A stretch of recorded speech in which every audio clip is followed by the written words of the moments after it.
pollution is defined as the presence of toxic chemical in soil in high enough concentration to pose a risk to human health and for the ecosystem. Illegal dumping of the solid wastes, polluted water absorbed by the soil, use of chemical fertilizers and pesticides, dumping of minerals, oils, and radioactive wastes are the major causes of soil pollution.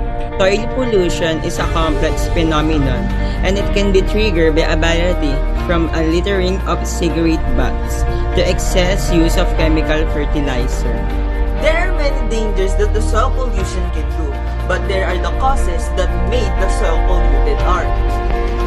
Industrial activity has been the biggest contributor to the problem in the last century, especially since the amount of mining and manufacturing has increased.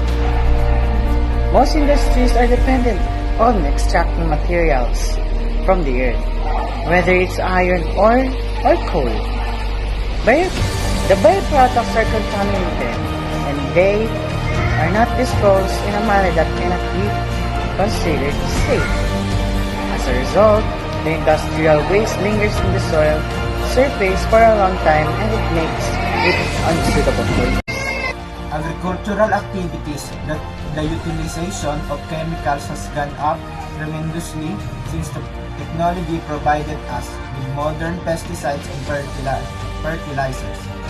They are full of chemicals that are not produced in nature and cannot be broken down by it. As a result, they seep into ground after they mix with water and slowly reduce fertility of the soil. Other chemicals damage the composition of the soil and make it easier to erode by water and earth. Plants absorb many of these pesticides, and when they decompose, they cause soil pollution since they become a part of the land.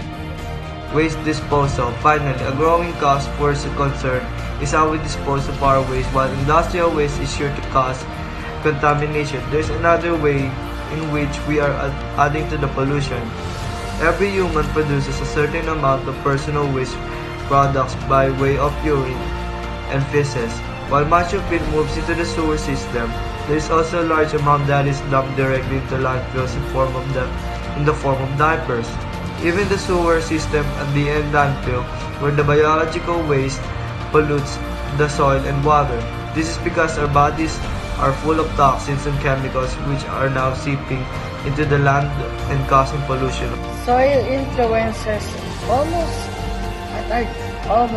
all aspects of our daily lives. Sometimes we fail to understand it. As a result of this, we sometimes fail to understand the effect that the soil pollution has done on our daily lives. Polluted soil means stunted crops or even toxic underground water. Some major effects of soil pollution are Effects on health of humans.